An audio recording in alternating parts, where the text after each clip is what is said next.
Welcome, welcome. This is our last planned live session about all things speech contest 2023 in District 74. My name is Kirsten, and I extend a warm welcome to all of you that have logged online.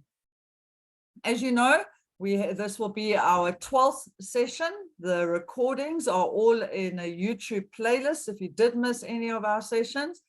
And today's session is to have a look at the table topics contest. So if any of you have already run contests, specifically the table topics contest this year with the updated rulebook, I'd love you to contribute and interact. I really don't want to be the only one talking. I always say that, and it always lands up being only me, which is very surprising for Toastmasters.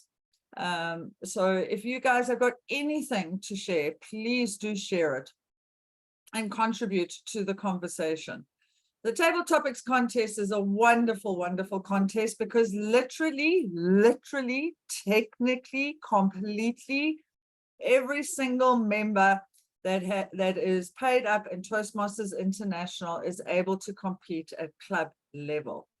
It is a phenomenal opportunity for all of your club members to be exposed for the first time or second or third time to speech contests in the Toastmasters environment. So I strongly encourage you all, if you haven't done so already, to encourage your club members to participate in your table topics contest. It might be a little bit late by now because we are starting all the area contests on Saturday, but hopefully you did have a good response from all of your club members. The table topics contest is a little bit different to running table topics at a club meeting. Why? Why is it different? What's different about it?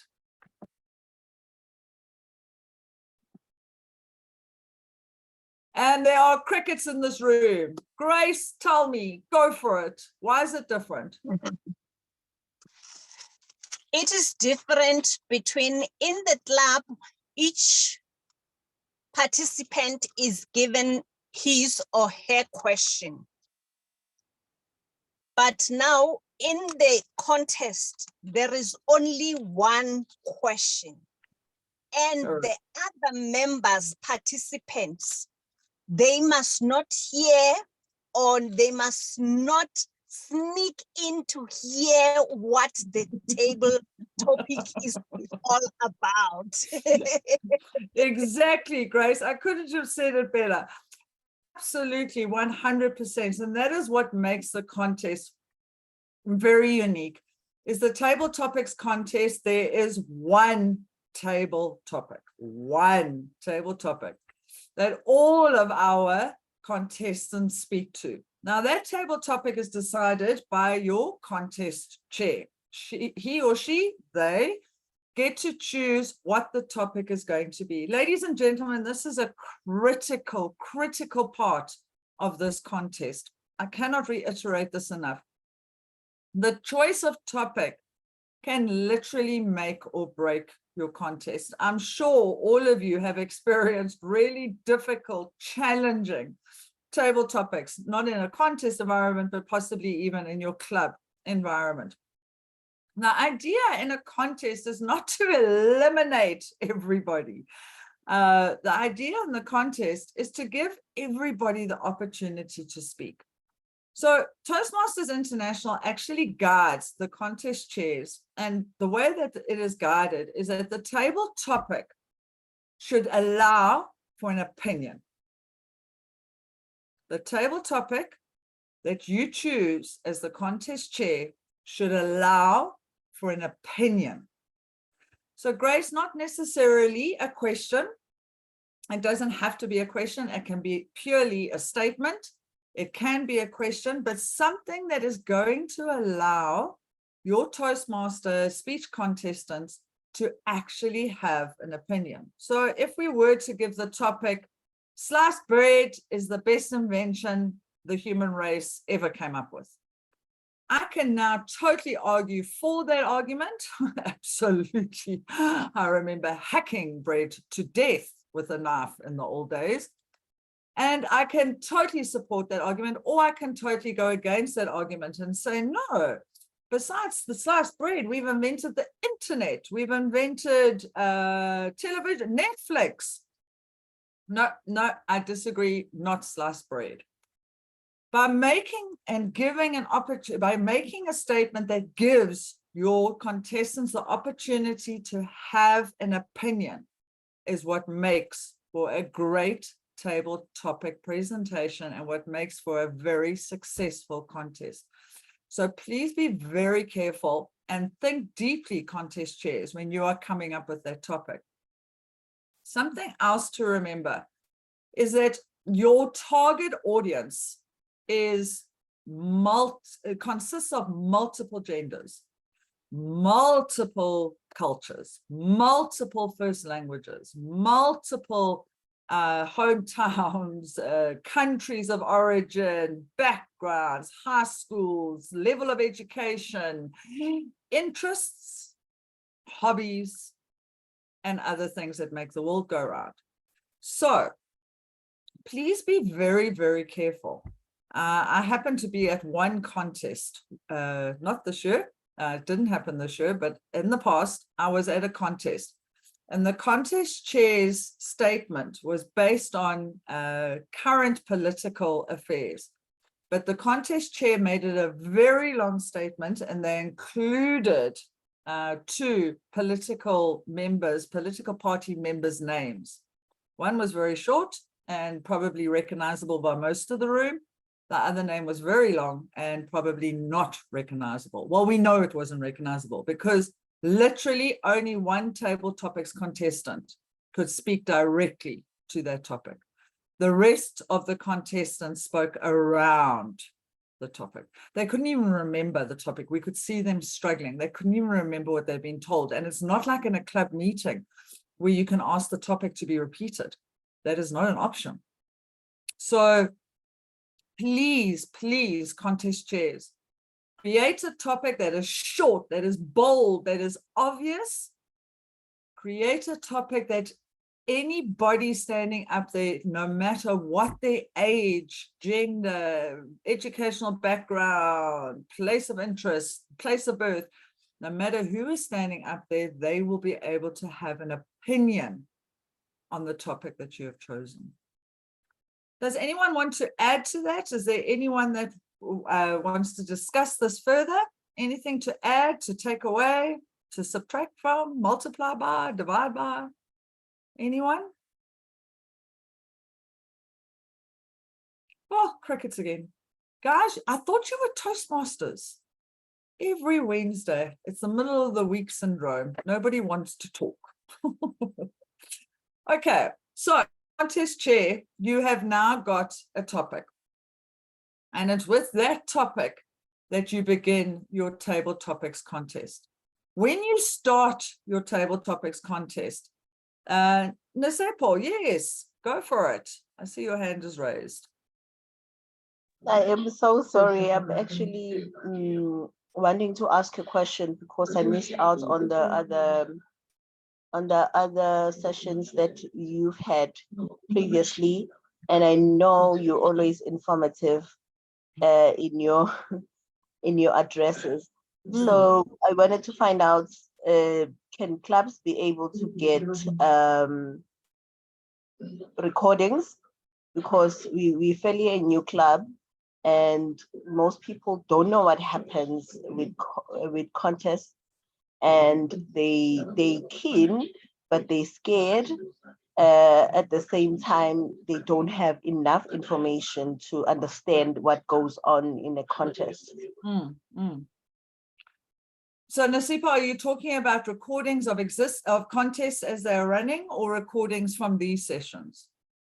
Recording from these sessions, because so I just found out from you talking right now a lot of things that I didn't know that I would have shared with my club, but I didn't know. Okay, there is a playlist in YouTube. Are you in our WhatsApp group for speech contests, Nasipa? So there is a playlist in YouTube that I No, have I'm not in created. the group. Okay, so I'm going to share the playlist here in the chat, and so that everybody can go and have a look. This video today will also be loaded up to that playlist, so there'll be a total of 12 videos. For those of you that are not in the WhatsApp group, I'm going to quickly copy that link as well and share it with you. So you can join the WhatsApp group if you haven't already joined the WhatsApp group. So let me put that there for you as well. And then for all things that relate to contest, because unfortunately we are not allowed, we are not able to update the District 74 website at the moment. So I'm unable to put all the latest resources up there, but I've created a Google folder that has got everything in it that I've been able to collect. And you are more than welcome to go and access that folder and have a look. So in the chat group, you should have 3 links. It's the workshop recordings. There's a playlist on YouTube. Join the WhatsApp group and go and have a look at the speech contest resources. Hopefully, Nosipa, that will help you. Yes? Thank you so much. It will definitely help. Pleasure, absolute pleasure. I'm glad to hear that. Okay. So what we were talking about is we're starting, oh, excuse me, we're starting the speech contest, the table topic speech contest. And as we started, obviously there's a script. Now in that resources folder, there is a contest chair script. Please go and have a look at that script. So if I'm going to quickly share my screen so all of you can see where I am jumping to show you. So in that folder, there is a whole stack of stuff. Like I said to you, there are checklists, and there are for the contestants briefing. There's an outline for the contestants briefing and a full PowerPoint for the role players briefing. In here as well is a template that you can update for your agenda, as well as the speech contest script. So in the speech contest script, you would now go through that script, fill it in with all your relevant contest details, whether it's area, club, or whatever it might be. Once you've done that as contest chair, because contest chair is literally running the whole entire evening, or the whole entire event, I should say. Once you have updated it, I have suggested that you share your script with your Zoom master and your timers. The reason why I say that is your Zoom master, there's instructions in the script for when the Zoom master should spotlight and when they should do what they need to do, as well as instructions for your timers when they have to start timing and that type of thing. So there's all the stuff is in different colors, and hopefully this will be a good guide for you. So when you start the table topics contest, as the speech contest chair, you are going to ask, you're going to introduce your role players if the contest is standalone. If the contest is part of all 3 contests you're running at the same time, then you probably have already introduced all your role players and you can just skip all of that. You're going to speak about to the judges about the judging area, and then you're going to announce your contestants in speaking order. You're going to share the timings and what will be disqualified and what will not be disqualified. Remember, excuse me, once a contestant has started speaking, if they lose sound or audio or both, the contest chair must take note of that. The contest chair must notice that. And the contest chair must immediately announce to the timers, pause your time. From that moment on, someone else needs to start timing, whether it is your Zoom master or a third timer. We don't want the official timers to touch their timing devices. They have paused timing and they are waiting for further instruction. So someone else must start timing, and they will time for a maximum of 5 minutes, allowing that contestant to sort out their technical difficulties, whether it's logging back on, finding their audio, finding their video, whatever it might be. Once they have logged back on and the contestant's chair says, "Are you ready?" and they say yes, the timers will start timing again, and the contestant will start speaking from where they left off. Because the time was just paused, it wasn't restarted. So they will continue to speak from where they left off. They might only have 20 seconds left. They might have only used 20 seconds and they've got 70 seconds left, or 100 seconds left. So it really depends on where they fell off, but they must continue talking from where they fell off, and the timers must continue with their time as soon as they start speaking again, and they must apply those timing devices. Now, there's been a lot of talk about the timing devices and the fact that when you spotlight somebody, you can't pin. Nobody else can pin anybody. Unfortunately, this seems to be true in Zoom. We do not want the timers to put their hand up. Please take this back to your clubs, areas, and divisions. We do not want the timers to put their hands up.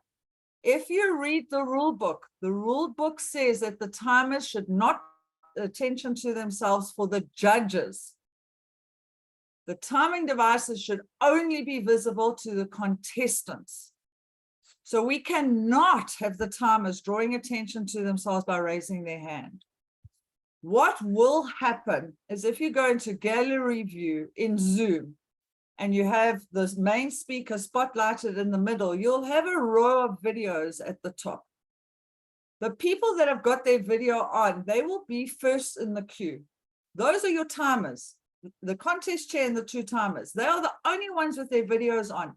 No one else in the entire contest should have their video on. No one. Everyone must be muted and everyone's video must be switched off. So the whole idea is those 3 people are going to pop up first in that line on the top row anyway.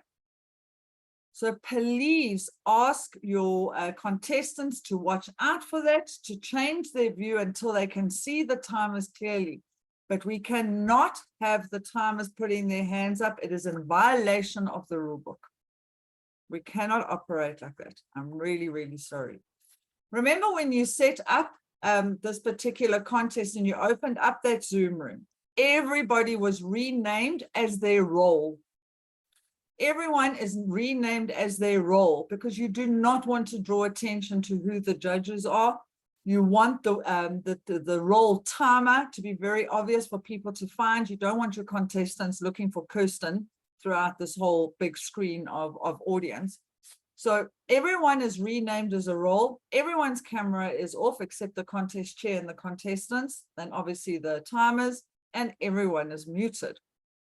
Another feature in Zoom is once you've got the meeting open and you go to meeting settings and meeting options, there's 3 little dots at the bottom where you click on it, and there's a whole stack of toggle on off options, one of them being remove profile pictures.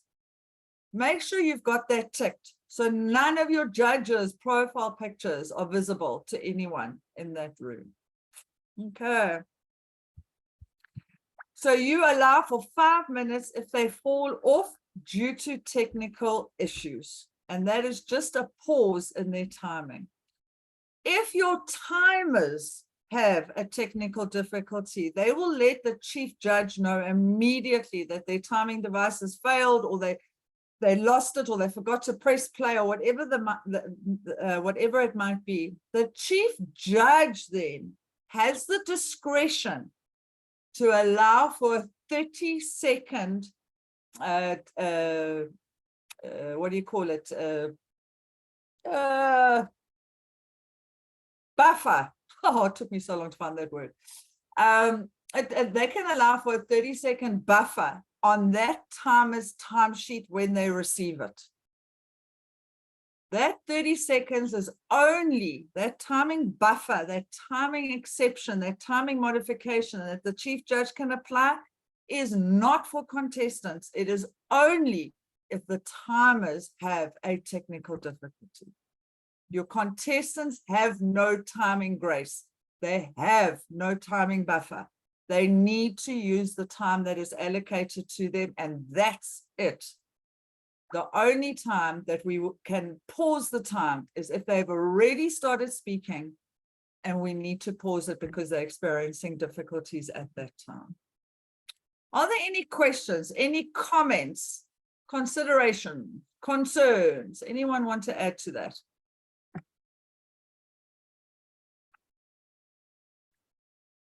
Everyone good? Okay. Guys, I can't see you because I am sharing my screen. So you're going to have to unmute yourself or put your hand up. Thank you, Nasipo. You put your hand up. Awesome. Go for it. Yes, just feeling like contestants really, really need to know this information.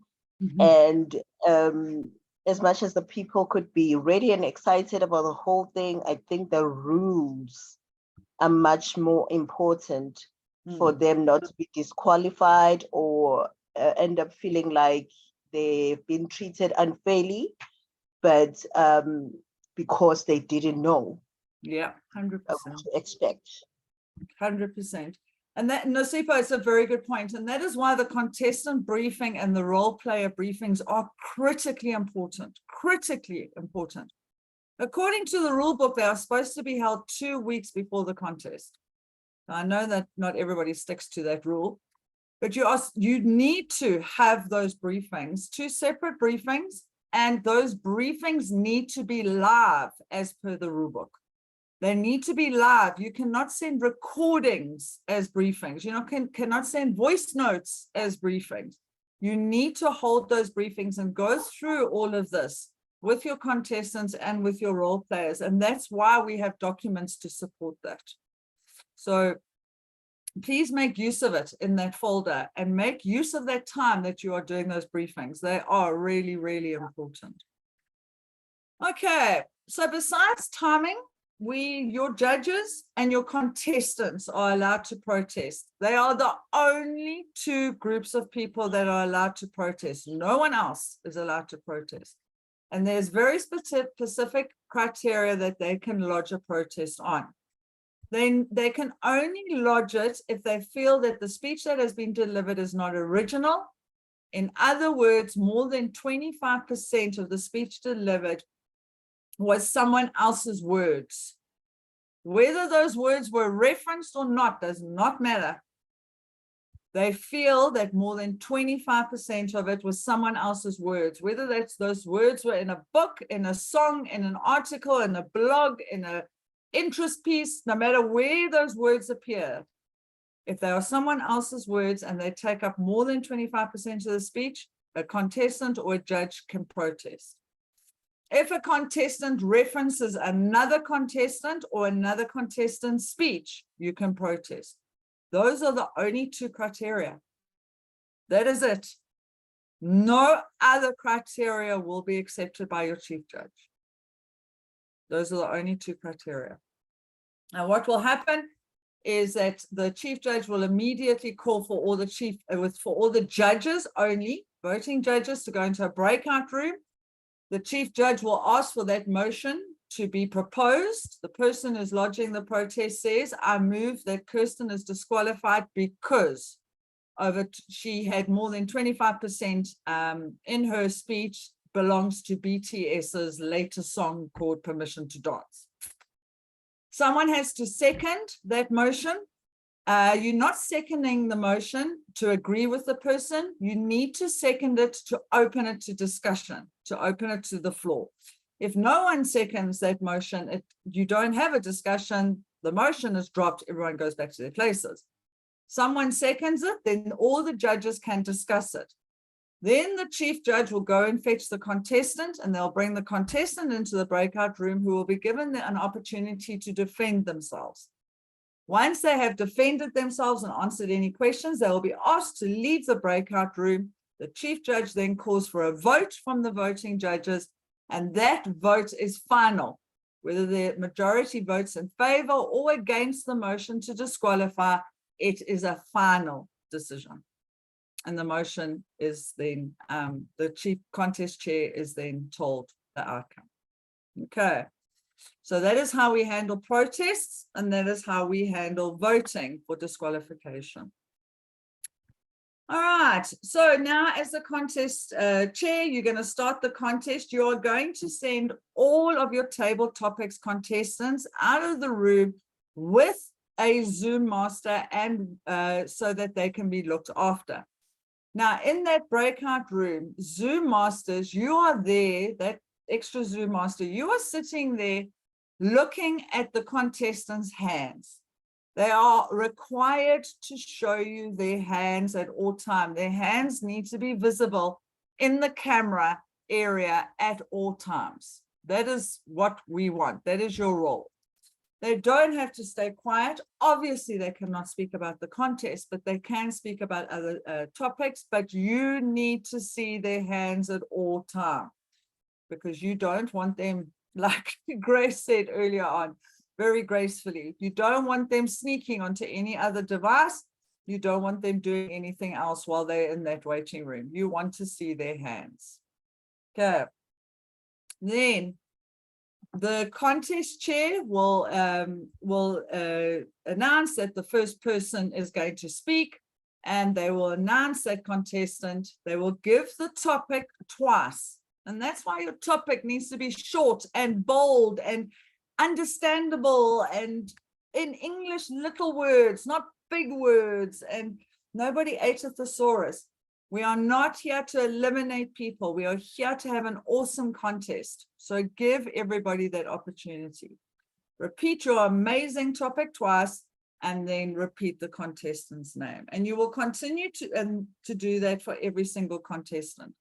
Contest chairs, you don't give any introductions, you don't give any other introductions, you don't give any thanks, you don't make any comment whatsoever outside of the script. No comment on the speeches, no summary of the speeches, nothing. It's not an evaluation, it's not a club. It is a contest. Okay, we stick to the script. And once the contestant has finished speaking, then there's 1 minute of silence, and that 1 minute of silence is as per the rule book. So it's only 1 minute of silence. You cannot extend that 1 minute of silence. 1 minute of silence. The judges will fill in their ballot forms, and then you will move on to the next contestant until you get to the last contestant, where you will give 2 minutes. Now, these 2 minutes can be extended, because you as contest chair cannot move on to anything else until the chief judge has all the ballots in hand. The contest comes to a standstill until the chief judge has every single judge's ballot in their hands and the timing records. Okay. Once they have got all of that, if this event is part of 3 in an evening, they might not go out to count the ballots straight away. You might carry on with the next contest, or you might send them out to their breakout room to go and count the ballots immediately. It really depends on how you're running your evening, your event. But your ballot counters and your chief judge will then go into a breakout room, where the chief judge will visibly show the judges' ballots to the ballot counters. You will be 2 ballot counters and a chief judge. The chief judge has collected those ballots from your voting judges via WhatsApp or email or a folder, but they must be private, directly to the chief judge, not via a group or to a group or involving a group. There must be one-on-one communication with the chief judge. So the chief judge is the only one that has got them. The ballot counters can only count, this is as per the rule book, the ballot counters can only count those ballots if they visually investigate the ballot slip. They need to make sure that the the judge's full name is present. They need to make sure that it is signed, and they need to see the 3 names that the judges have placed in first, second, and third place visually. And they will then update their ballot form. Once they've updated their ballot form, the chief judge will announce to the ballot counters if there's any time disqualification, because they've now looked at the timers' records while this was all going on. They will ask them to disqualify anyone if there was a time disqualification. If there is a tie in any of the positions, the chief judge will then call on, only then, call on the tie-breaking judge and ask the tie-breaking judge for their ballot. They will then hold the tie-breaking judge's ballot, not showing it to anyone, not letting anyone know who the tie-breaking judge is. And they will say to the ballot counters, who has tied? And the ballot counters will say, Kirsten and Grace have tied. And the chief judge will look at this and at the tie-breaking judge's form and go, Grace was placed before Kirsten. So then they go automatically, they put Grace in the higher position, they put Kirsten in the next position, and then they make sure that they've got 1, 2, and 3. And that is done, finished. That is it. The chief judge then takes that result sheet and gives it to the contest chair. While this is all happening, the contest chair has been interviewing the contestants. And the way that the contest chair interviews the contestants is they look at the contestants' profile sheets. There is a sheet for your contestants to fill in. It is a profile sheet where they actually go and fill in. Here it is here. They go and fill in personal information. And it is from this particular document that the contest chair will ask a question or 2 during that interview process. Once they receive the result sheet from the chief judge, they can then finish off their interviews. They will then announce the winners. And while they're announcing the winners, only the timekeepers, the ballot counters, and the chief judge can correct them. No one else can correct them. Remember, you can only correct the contest chair in those couple of seconds, and then the results are final. As soon as that contest chair hits the gavel and says, this contest is now adjourned, that is it. Those results are final. Nobody can change those results. Finish. Are there any questions relating to the running of your table topics contest? Any questions, considerations, comments? Anyone had anything they want to add to that?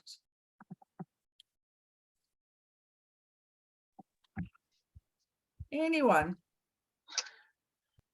Kirsten is not in connection with the table topics, but it's in connection with the contests. Yes. I would like to know, when a contest is organized, who is responsible for organizing the judges? Is it the area director, or is the chief judge? Or maybe the area director identifies the chief judge and the chief judge organizes other chief judges, Other judges. So it's usually the chief judge recruits judges. Okay. Yes. All right. Okay. All right. Now, please remember, at club level, there is no requirement for your judges, except for your judges to be paid up members of Toastmasters International. At area, division, and district, there are educational requirements as well as length of membership requirements. You can't just appoint anyone. There are very, very specific requirements for your judges. Also, you need to check if your judges have got club members in that contest, because that is also not allowed. So please be very, very careful selecting your judges for area, division, and district level. There are criteria, multiple criteria for selecting your judges at that level. At club level, the only requirement is that they're a paid up member. When you speak to your judges, please remind them that this ballot form is the only ballot form they are allowed to use during the contest. No other form, no online form, no quick Excel spreadsheet. I mean, they could use it, but they can't submit it. They can only use this form. And when I say that, all of this criteria that is listed here, this is compulsory. And this is the only criteria that your voting judges are allowed to apply. They are not allowed to leave anything out, and they are not allowed to add their personal preferences for that particular contest. This is the only criteria they are allowed to judge on. And please reiterate that with all of your heart and soul, because once your contestant gets judged by your judges, if they have got through on criteria that does not exist here, please understand that in the next round, at the next level, they are going to be annihilated. It's horrible. I've seen it happen. I've seen a contestant in a prepared speech come through from club to area, and the judges at club, I don't know what criteria they based it on, but in area, it was devastating. And this particular contestant broke down in copious amounts of tears because their speech wasn't anything like any of the other contest speeches that were happening in that room. They didn't even know what they were in for. Please, please, please, please, right up to district level, we use exactly the same form, exactly the same criteria. We do not add or subtract from this form. Please make sure your judges use this form exclusively, and they use every criteria on this form. Every criteria is already explained to them here. There are videos. We've had workshops that have been dedicated to these judging forms. Please go and have a look at our videos. Toastmasters International has tutorials for judges. Please ask your judges to go and do those tutorials. They are all available on the Toastmasters International webpage, speech contests. Please go and have a look. When your judges have finished judging and they've added up their ballots, this is where they are going to sign. This is where they're going to print their full name. And this is where they are going to show who they place first, second, and third. They cannot show a tie. There must be a single name in first place, single name in second place, and a single name in third place. It must be signed and their name must be filled in. And only this portion is what must be sent to the chief judge. So they can take a photograph with it in WhatsApp, or they can print screen or whatever they need to do, but only this portion. And it must be this portion. If any chief judge or ballot counter receives anything that is not this, that judge's votes cannot be counted. They are discarded. It has to be on this official form. Okay. Any questions about the judging form? Anyone want to add? Comments, considerations, concerns? Anyone?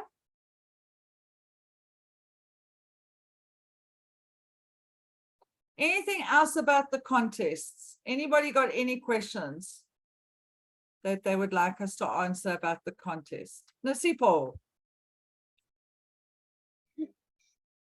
Yes, Kristen. In the recordings that you already have uploaded on YouTube, you have the one that describes maybe what should happen on the club level, or it's just on the club members' discretion how they go on with their contest within the club? Nasipa, if you are going to hold a contest in your club, you need to hold it strictly as per the rulebook. And all of the videos speak to that. So it doesn't matter at what level you operate a contest. If you are operating a contest, then it has to be according to the rulebook. Now, the official contests are the area, the division, and the district contests. Those have to be held. They are compulsory. We cannot skip over them. We cannot just say, this is the winner, don't worry, there was only one contestant. That cannot happen. Even if there's only one contestant for that area or that division, the contest still needs to be held. At club level, it is not considered an official contest. And the reason why it's not considered an official contest is because clubs are not compelled. It is not compulsory for clubs to hold speech contests. They can decide on their own how they would like to get their winners through to area.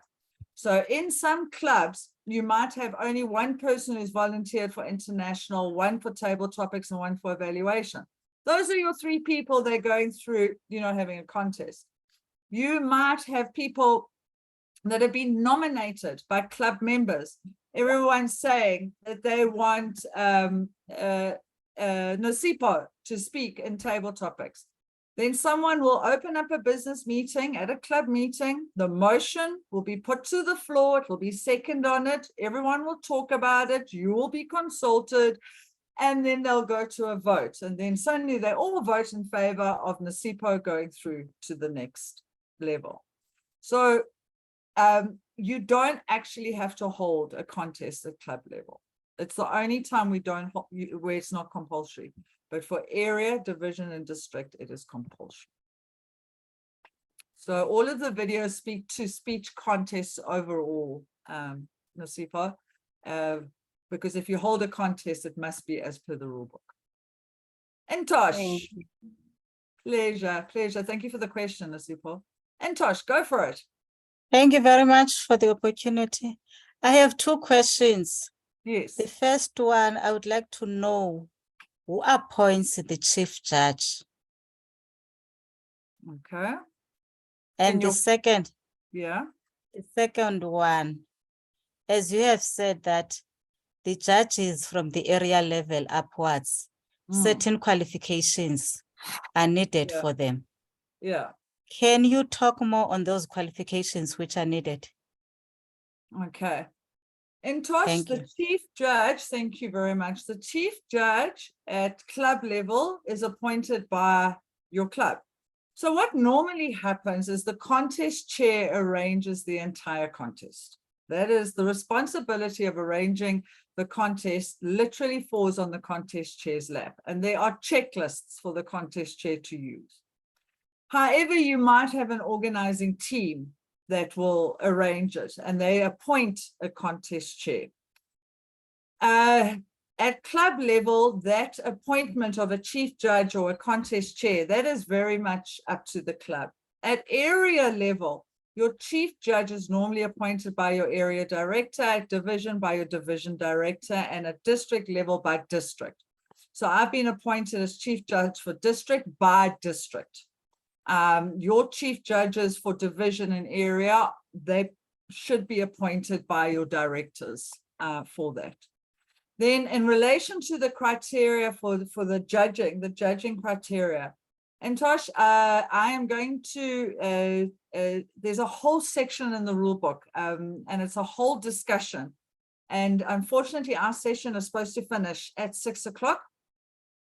So I don't want to extend our session and keep people here when I know that they've got other things going on. But Intosh, can you just tell me very quickly, are you in the WhatsApp group? Yes, I am. Okay, so I will put more information in regards to the judging criteria into the WhatsApp group later tonight or tomorrow morning. Okay, I will follow up on that. Okay. Thank you very much for your questions, though. Modi, what would you like to ask? Hi, good evening. I just want to say thank you very much for this session. all of this sounds like a lot, but you are making it sound like it's doable. I just want to say thank you for these sessions. Oh, Modi, thank you so much. That's really, really kind words and very sweet of you. Thank you very much. Ladies and gentlemen, it's totally doable. We have so many materials, so many resources, so many experienced Toastmasters. You know, it's our membership is thousands of people. We have WhatsApp groups, we have YouTube videos, we have international websites. They've got a whole website dedicated to speechcraft, to speech contest. So please reach out, let us help you. It is totally, totally doable.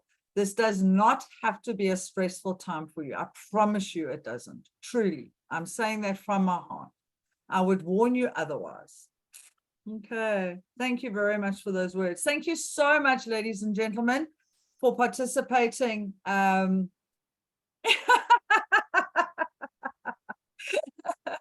Hello, Umlazi Club. How are you? Is that all the way down in KwaZulu-Natal? Yes. Yes, is it? Yes, of course. Okay, I think you guys are really close to my hometown. So yes, that's maybe why you are picking up my vibe. Modi, please don't be stressed. Please carry on breathing. Shame. And Umaluzi Club, direct message me. I don't know if I can mentor, if I can help your club, but I will definitely, I'll try and attend some meetings and come and see how you guys are doing down there in KwaZulu-Natal. So please send me some meeting details. I'll definitely see what I can do.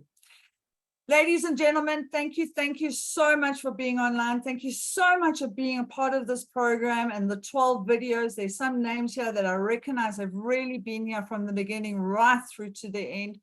This picture of mine is terrible due to the load shedding. I do apologize, but I really hope that all of you got something that you can take away in your takeaway bags from today's session.